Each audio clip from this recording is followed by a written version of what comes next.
welcome to MotoGP and the warm-up session here at the Circuit of the Americas, where we've just been told we've got a slightly delayed start to this 10-minute warm-up session. Unknown the reason as of yet, but let's cross over and try and find out as we hand over to Susie Perry.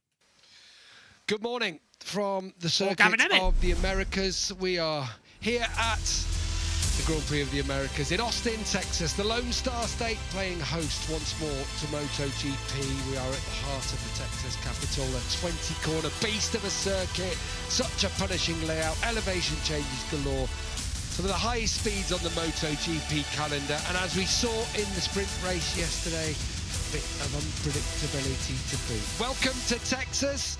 It's race day. We're ready for warm-up for MotoGP.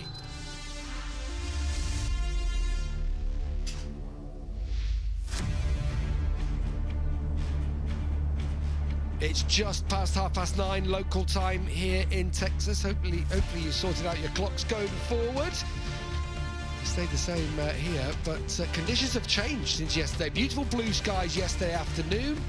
The clouds have rolled back in overnight as we look down from turn one here at the Circuit of the Americas. We've got 10 minutes of MotoGP warm-up to come, and it should be interesting to see what's going to happen now. We've got a delay in the session already before we even get started, so that's good news. We'll have to try and find out what's going on down there at the racetrack. Everything looks okay. There's a safety car you can just see on the left-hand side of the screen down the front straight, so I don't know whether that's anything to do with it, but in the meantime, I'll welcome Neil Hodgson alongside me for this morning warm-up session. And it's going to be interesting, isn't it? Because yesterday the riders talked about how the track conditions felt very different when the sun was out, temperature was risen. It was really only the first time they've been on a dry track, and yet the conditions again different this morning, and who knows what we're going to get as the day progresses. It feels so different today. It feels much more humid at the moment. The sun is going to break through eventually, but I think that could be by the time the MotoGP race is finished. So yeah, it feels completely different. The session is delayed due to a technical issue, we're being told. Cloudy and cold. Yeah, it's going to be challenging for the riders. It's a physical track. All the riders talk about it. Biggest issue really, you always assume it's the change of direction, because there's lots of them on this track, but it's the heavy braking. When you're trying to get the bike stopped from well over 200 miles an hour, the forces through your body as you're trying to always push yourself backward on the bike to try and keep a bit of rear contact to help get the bike stopped. It literally zaps your strength. So you can see pit lane will open 5 minutes later than scheduled. 9:45, as I say, it's 9:38 local time, so in 7 minutes time. Marc Marquez celebrated his third sprint win, but it didn't come easy, did it, Neil? He was behind his brother and Pecco Bagnaia on 3 occasions on that opening lap yesterday, and even leading, it didn't feel like plain sailing. No, not at all. And a few people have been asking the question, was he playing with them? Was he fully in control? I'm going to say not. I think we've been watching Marc for long enough to know that he would like to, when you win a race, you want to win by over a second margin. And in the end, I mean, even on the last lap, he got down to 0.6 of a second with his brother. It wasn't comfortable. He didn't look comfortable at all. There were a few mistakes. He almost crashed. Yeah, it looked like the setting was off on his Ducati. He made the difference, and he still won the race, like we've seen him do so many times throughout his career. But I'm pretty confident they'll be trying some things this morning. Definitely. You heard from Pecco Bagnaia, was amazed with some of the things that Marc was doing out on track. I find that fascinating in itself. We've seen all the behind-the-scenes stuff where Pecco's saying to Marc, how on earth were you doing this? How did you save that? Or how were you doing certain things on the motorcycle? And Marc saying, oh, well, you know, it was one of those. But I think they were all a bit, I don't know, the track was just strange. Yeah, and it's tricky. We had wet sessions, we had damp sessions, and then on Saturday morning the track still had some damp patches. So you set off in the race, the track temperature was about 20 degrees hotter, and it felt completely different. It caught a few riders out, it almost caught Marc out. So, yeah, very, very tricky conditions. The new livery for the VR46 team today, I'd like to say it's much better than their the one that they have normally. I think it is better, but that's because the one they have normally I'm not a massive fan of, and this one, there's too much going on. Yeah, the one they have normally is it's the worst looking MotoGP bike we've seen in a while.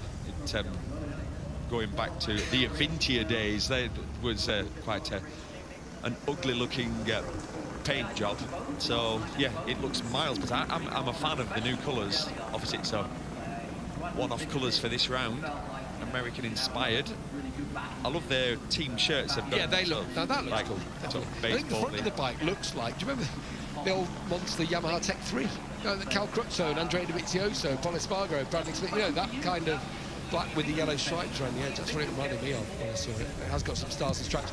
It was good to hear from Pecco Bagnaia sounding happy, or happier yesterday, wasn't it? Definitely, that's the happiest we've seen him this year. We've seen him in interviews saying the right things, but not really. Well, he's not convinced me, but after that race, I think he was surprised how close he was to Mark. He could see where Mark was making the difference. And yeah, he'll be trying some things with his riding this morning and also with his setting. He will have studied the data last night. And he genuinely today will think he's got half a chance, where I think he thought this weekend was always going to be probably not a chance of beating Mark. He has got a chance, so yeah, it's not a foregone conclusion like we thought it was going to be. Alex Marquez again second. It's been a brilliant start to the season. Said he had a VIP seat, sat in behind Mark, but that he feels like he just needs to keep going at it. He said he has to change a few things. When he saw Pecco or Mark having a go, he then tried to take his own chance at the front. It didn't come off for him, but he closed a couple of times on Mark yesterday.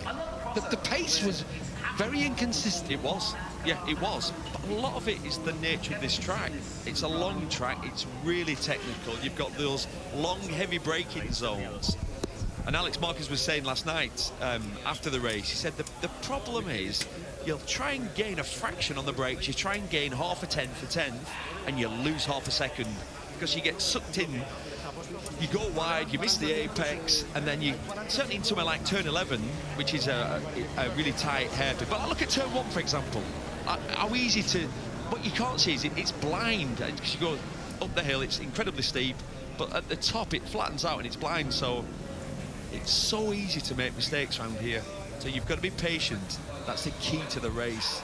Frankie had the scrap yesterday with his teammate, with others out there too. There were some good battles with Fabio Quartararo, Pedro Acosta, and there's a beautiful photo. Have you seen that photo of the two VR46 bikes, all in a line with Luca Marini and another bike, I think it's Maverick Vinales. It's one of the most beautiful shots that I've seen on the MotoGP website. He was right in the mix anyway. Pushed off track a little bit early on, had to fight back. 5th place for him, 4th in the championship now for Morbidelli. Solid start to his season. Rock solid. Great battle with his teammate. I don't know how well they get on. What's funny is I genuinely don't know how well they get on, but they're both the nicest blokes you will meet in the paddock. But I tell you what, a right pair of scrappers. As far as teammates go, that's pretty much... Some of the moves going in on each other was as hard as you'd see. Firmin Aldeguer was the trailing Ducati in the end, 11th across the line for the rookie. Went backwards off the start, but then brought back as the race went on. It's all a big, steep learning curve. Our expectations have to be tempered somewhat about Firmin Aldeguer. His last race as a teenager here this weekend. We all rate him very, very highly indeed. There is bags of talent there, and yeah, you are right. He dropped back in the race early on and worked his way forward. He had decent race pace. In fact, I think if he'd have got a good start, he could have been in front of a Pedro Acosta. He could have been round about 7th place. Luca Marini himself had a similar sort of thing, dropped back off the start, had to fight back. 8th across the line in the end, of course, his teammate crashing out.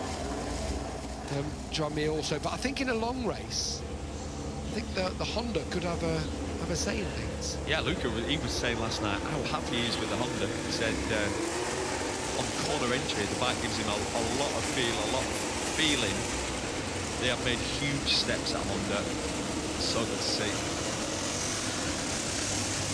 Away we go then. Finally, the green light is shown at the end of pit lane, and we have 10 minutes of morning warm-up. We've had cloud at times this week. We had rain on Friday morning. It dried up for the afternoon, but it was a patchy track in the end. They all had to go out on slicks, but it was cooler. Then yesterday, the sun came out as the day came on. It was patchy in the morning. Sun came out. Track temperatures got over the 40-degree mark, and grip actually really dropped quite considerably for the riders. Now, the air temperature's higher, 23, 24, but with cloud cover, that's the track temperatures around that as well. So very, very different. The question, and you can see a change in the asphalt there, just have a look as they head out through the snake. The questions are going to be, Michelin have said it's got to be the medium tyre, and I think it still will be. But it just makes things that little bit more interesting. Yeah, with the cloud cover, yeah, you question, does that give the possibility of running a soft rear? I doubt it, because the ambient temperature is going to go through the roof. You're going to get up to at least, I think by the race, it'll be 26, 27 degrees. Silverman Tony still says it's going to rain. He has been saying that, though, since Wednesday. I don't know why. Must have a bet on or something like that. Yeah, there must be something's going on. He keeps going on about it. Oh, he's got, I don't know, he's got shares in an app, a weather app. Yeah. That promotes rain. Yeah. Strangely, it's not selling well. There's Jack Miller, got just bashed out wide early on, right to almost the back of the field. Yeah, on this part of the track, he got pushed out onto the curbs in the braking zone. I didn't see who did it to him, but unfortunately, as soon as he went onto the curbs, he couldn't quite get the bike stopped, and he went really wide and dropped him right to the back of the field. Tell you what, though, Jack's pace, it's been good. It's been similar to Quartararo's this weekend. Yeah, he actually said yesterday he'd spun off the line, which we've seen already. From Jack, actually. From Jack, yeah, and then he said it was Brad Binder pushed him out wide, and he was 18, and then he ran wide at 11, ran wide at 12 on the first lap after drafting people, so it was just one of those races. Here we go. Hello, good morning. Well, there was absolutely no room there at all, and that was Aldeguer trying to come through on. Who was he trying to come through on? Was it Morbidelli? One of the BR46. It's hard to tell because we've got new colours. Yeah. So, yeah, I think it must have been Morbidelli. On board with Marc Marquez here. Pecco Bagnaio's start was impressive, wasn't it? From sixth on the grid, had the inside line, yes, but just laid it right down. Marc Marquez did well, actually, to allow Pecco to come through and then do the cutback underneath him. Yeah, it was an exciting first lap. There were lots of passes. Tell you what, Marquez uses so much curb. All the riders following him now will be going, that's what he's been doing. We've seen so many crashes over the years where you see the rider use the curb on the inside. Here we go again. I mean, Aldeguer on. Aldeguer is desperate to get the lesson behind Marc. And my feeling is Marc's going to go really quick. Get rid of it. I'm going to say something that's going to shock you. I'm going to go really quick in this warm-up because I could tell he wasn't happy with the way the racing was. Oh, there was one down there, wasn't there, down into turn 11, where the bike just did not look stable at all. Not look right at all, so he's going to push hard in this, albeit it's only a 10-minute session, so they're not going to get a lot of laps, but he's going to push the limit. They've not had a lot of dry track time, so getting that looks much more stable instantly, doesn't it, down there, down towards turn 12, compared to what we saw yesterday. Absolutely. And I just wonder, with the soft rear tyre in there, that we know that had been marking up for him even in practice. Soft rear tyre, but with the track surface, the temperature's higher than we'd seen, pushing the front. I don't know, all sorts of factors go into it.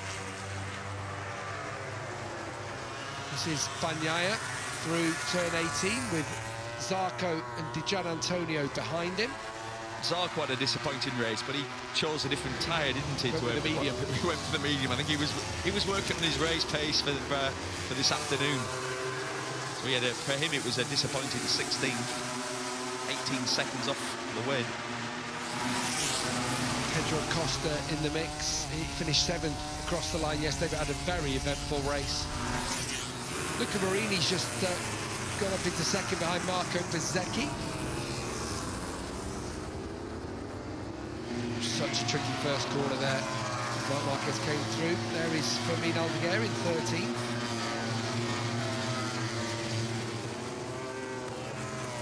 Frankie Morbidelli with that new paint scheme.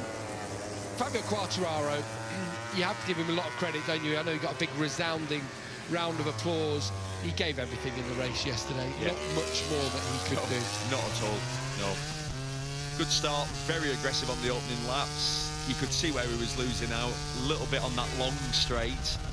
And then the problem is, if you're behind a rider, you're not in a position where you can even attempt a pass at the most favourable sort of turn 12 at the end of this long straight. The issue more, the biggest problem, wow, look at the difference there. You go, you'll never get a better example than that. That's what the Yamaha riders are dealing with. You saw Rins, it's kicked sideways there, and Martin's going to get it stopped. You saw Rins come out of the cut. Oh, he has to run wide there. Look at Morbidelli behind. Yeah, you saw Rins come out of the corner onto that long back straight. He didn't make any mistakes, and it looked like he was coming out in the wrong gear. That Ducati just ate up the meters. There's Brad Binder, finished down in 12th. Disappointing for him yesterday. And fight back from further down the order than he would like in 16th on the grid. It was the same comments on the KTM riders. Vibration. This horrible vibration they get. The vibration was so bad for Maverick Vinales. He nearly crashed a couple of times and thought it was something more serious, and he came into the pulled in. Just like, this can't be right. And when you think about Maverick, right, you've got a rider with his experience. For him to pull in, you can imagine how bad it must have felt. Yeah, it's when we get to strange grit tracks, and that's what we've had, haven't we, for the first 3 races in particular. We'll probably get similar again in Qatar. No, we will. It's not until we get to Jerez, and then you get onto the tracks that all the riders know, and they've got almost the bikes are built around. But that's why when we come to these weird, quirky tracks, who wins normally? In the past decade, it has been Mark. And what happens? It happens at the end of the year when we go to the flyaways and the quirky tracks. Another competitive lap time for Quartararo. He says in particular the straight line braking. That's where he's showing his strengths. But he has always had to fight, hasn't he, with that part of the bike. It's not, you know, it's traditionally, you don't think of Yamaha as being, you know, straight up and down, straight line braking. It's been about this sort of thing. Changes the direction, but the way he rides it, that is his strong suit. Yeah, he makes the difference. He's been able to do that. And all the other Yamaha riders, when they say you look at Fabio's data, that's where he makes his time. Someone else ran again wide in turn 12. There's still ripples out there, aren't there? That's one other thing that looked clear. I can see it now. It does look like the Tech 3, the old Tech 3. Yeah, it does. When you said it first, I thought, oh, no, I'm not seeing that, but... That shot there. Yeah, exactly. It looks like Andrea Dovizioso or Cal or something. Back from the Yamaha Tech 3. And then from the back, it looks completely different. Yeah, it does. Again. It's quite a confusing mix. Oh, Digi. Having a go at Pecco Bagnaia. Across the line. And Zarco it is who goes to the top of the timesheets. Mark's on a ridiculous lap. Yeah, and goes 7/10 quicker than anybody. 201.8. 201.8. With the medium tyre. That's interesting, actually, because that's quicker than fastest lap yesterday in the race, which was a 202.1. Yeah, I knew he wasn't happy yesterday. It didn't look like the soft tyre was right, did it? It's funny. I knew he wasn't happy yesterday. What?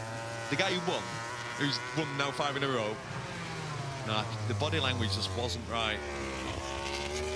It was too hard for him. Well, he looked stiff. It didn't look like him on the bike. It wasn't quite happy.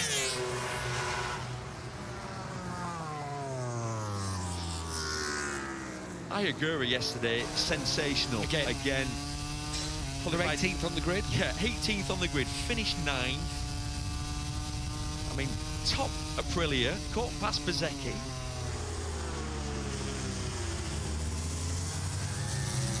Ayagura's 8th in the championship now. And that's with him having a DQ last time. Oh. That is Bez. I was just about to say, conversely, then with Bez, there was questions. Oh, Maverick won here last year. He goes, we are not in that ballpark. Things have just not worked for them this weekend. Oh, Bez has had quite a few cracks. I don't know how many of that. Maybe his 5th of the season. Could be. It's quite a lot. So we're only at round 3. Yeah, I think that could be his 5th.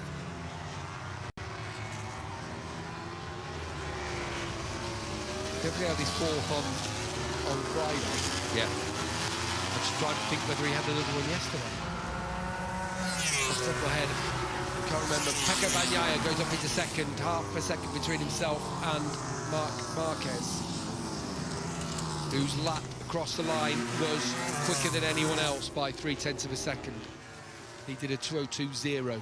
Right. Bagnaia did a 2:02.3 on that last lap. I think Bagnaia will, again, be encouraged because he's usually better with the medium tyre as well. Yeah, he is. We need Bagnaia to get a good start to make a race of it. And let's not forget Alex as well. Alex has he does fancy his chances. And he just felt they were much closer than they expected to be here. Alex in particular, people were saying the sequence of right-handers, he's fast through there. Right. He said, Mark, obviously, in his left-handers, but I am quicker in the right. He said the problem was, once he'd seen Marc Marquez have his huge moment, it put him on edge a little bit, as it might do. As it would. When you see a bike 90 degrees, like turn 90 degrees in front of you, and you think, oh, maybe there's not as much grip around this part of the track. So Marc Marquez tops the timesheets at the end of warm-up. I don't know, it felt like he had to feel his way into that session, but then still, he's had 2 laps at the end of that session quicker than anybody else. They'll do their practice starts. A reminder, we are about to go racing here at the Circuit of the Americas. We'll have all the build-up, then we'll have Moto3, of course, Moto2 and MotoGP to round off our day before checkered flag. Marquez the favourite, but it certainly looks like Bagnaia and co will stick it to him. Join us after the break as we build up to race day.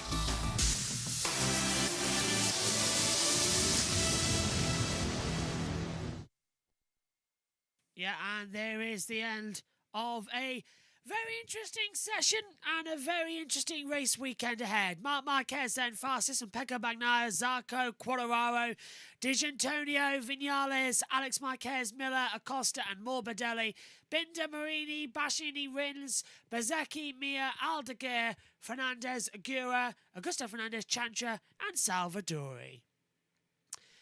Well, I'd like to thank everybody who's tuned in on JB Motorsports 2 this weekend. We now move over to JB Motorsports on the main YouTube channel. You'll be redirected, ready for Moto3, which gets underway in 45 minutes' time. Join us then. From us all here, bye-bye.